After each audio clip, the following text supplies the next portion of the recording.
Israel Palestine இந்த பிரச்சனை கிட்டத்தட்ட ஒரு 3000-4000 வருஷம் நடக்குது. இதுல பாருங்க, இஸ்மேல் ஐசக் தான் ரொம்ப இம்பார்ட்டன்ட். இஸ்மேல் தான் ஃபாதர் ஆஃப் அரப்ஸ், ஐசக் வந்து ஃபாதர் ஆஃப் ஜூஸ். ஐசக்கு வந்து திருப்பி 2 பிள்ளைங்க, ஈசாவ், ஜேக்கப். ஜேக்கப்க்கு இன்னொரு பேர் வந்து இஸ்ரேல். புரிஞ்சுக்கிட்டீங்களா எங்க ஸ்டார்ட் ஆகுதுட்டு?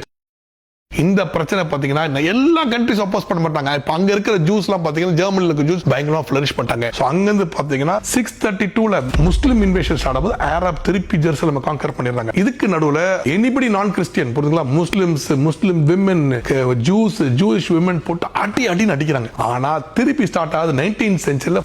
15th செஞ்சுரியில ஆட்டோமன் எம்பையர் என்ன பண்றாங்க, ஜெர்மனி கூட சைட் பண்ணனால ஜெர்மனி வந்துட்டு தோத்து ஆட்டோமன் எம்பையர் காலி ஆகி அதை ஃபுல்லா இஸ்ரேலும் பிரான்ஸும் பிரிக்கிற டைம்ல அந்த சிரியா பாலஸ்டைன் இருந்த ஏரியாவை பால்ஃபோர் டிக்ளரேஷன் 1917 பிரகாரம் ஆர்தர் பால்ஃபோர் என்ன பண்றாரு, தனியா பிரிச்சு ஒரு ஹோம்லேண்ட் ஃபார் ஜூஸ் கிரியேட் பண்ணணும்னு பாக்குறாரு. இப்போ இந்த பிரச்சனை இதோட யார் ஸ்டார்ட் பண்றான்னு பார்த்தா டாக்டர் தியோடர் ஹெர்சல் சொல்லிட்டு இவர் தான் கிரியேட் பண்றாங்க. அப்ப 1917 ஃபர்ஸ்ட் வேர்ல்ட் வார் முடியற டைம்ல ஜெர்மன்ஸ் என்ன நினைச்சிட்டாங்க, ஜூஸ் வந்துட்டு one of the reason for which we lost the war நினைச்சனால ஜூஸ் ரொம்ப அநியாயத்துக்கு ஹாலோகாஸ்ட் பத்தி கேள்விப்பட்டிருப்பீங்க. ஹிட்லர் வந்து 6 மில்லியன் ஜூஸை கொண்டாரு. அவர் போட்ட அடி ஒன்று இல்லைங்க, ரஷ்யாலும் ஜூஸை கொண்டாங்க, எல்லா இடத்துலயும் ஜூஸை கொண்டாங்க. இவங்க வந்துட்டு நம்மளுக்கு ஒத்து வர மாட்டாங்க, நம்ம கல்ச்சர் அடாப்ட் பண்ணிக்க மாட்டாங்க, அவங்க வேற மாதிரி பிராக்டிஸ். இன்ஃபேக்ட் இந்த பிராக்டிஸ் நிறைய பேர் பேன் பண்றாங்க. ஆன்டி செமிட்டிசம் அந்த லெவலுக்கு குரோ ஆனது காலத்துல தான். அப்ப அங்க இருக்கிறதெல்லாம் பாத்தீங்கன்னா அந்த பிலிஸ்டைன்ல இருந்து வந்த பாலஸ்டைன் முஸ்லிம்ஸ் இங்க இருக்கிற ஜூஸ்லாம் இல்ல. உலகத்துல இருக்க அத்தனை ஜூஸ் உள்ள வராங்க. வந்த உடனே இப்ப திருப்பி ரிலிஜன் ப்ராப்ளம் தான். இத்தனை வருஷம் பேகன் இது பாத்தீங்கன்னா இப்ப திருப்பி பிரதர்ஸ் குள்ள பாக்கணும். அப்பதே சொன்னாங்க, அரப்ஸ் வந்து இஸ்மேல், ஜூஸ் வந்து ஐசக். இவங்க 2 பேரும் பிரதர்ஸ் குள்ள இருக்க பிரச்சனை இப்ப இங்க ஸ்டார்ட் ஆகுது. 2 பேரும் ஒரே ரிலிஜன் கிட்டத்தட்ட ஒரே இதுதான். ஆனா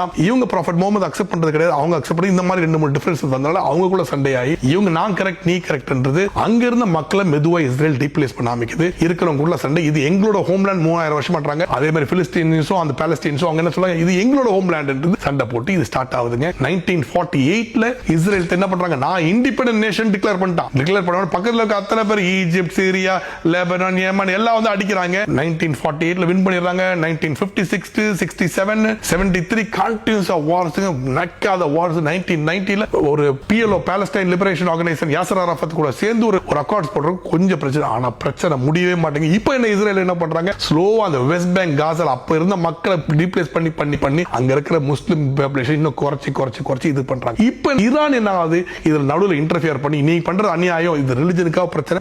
இது வந்து மத்த நிறைய ஆர்கனைசேஷன், ஹெஸ்புல்லா, ஹவுத்தி, ஹமாஸ் இந்த மாதிரி ஆர்கனைசேஷன் வச்சு அப்போஸ் பண்றாங்க. இதுல சுன்னி ஆர்கனைசேஷன்ஸ் இருக்கு, ஷியா ஆர்கனைசேஷன் இருக்கு. ஆனா மெயினா அத்தனை பேருக்கு பேக்கப் பண்றது வந்து பாத்தீங்கன்னா ஈரான் தான். சோ அதனால இப்ப பிரச்சனை ஸ்டார்ட் ஆகுதுங்க. ஈரான் என்ன பண்றாங்கன்றது அடுத்த வீடியோல பார்ப்போம்.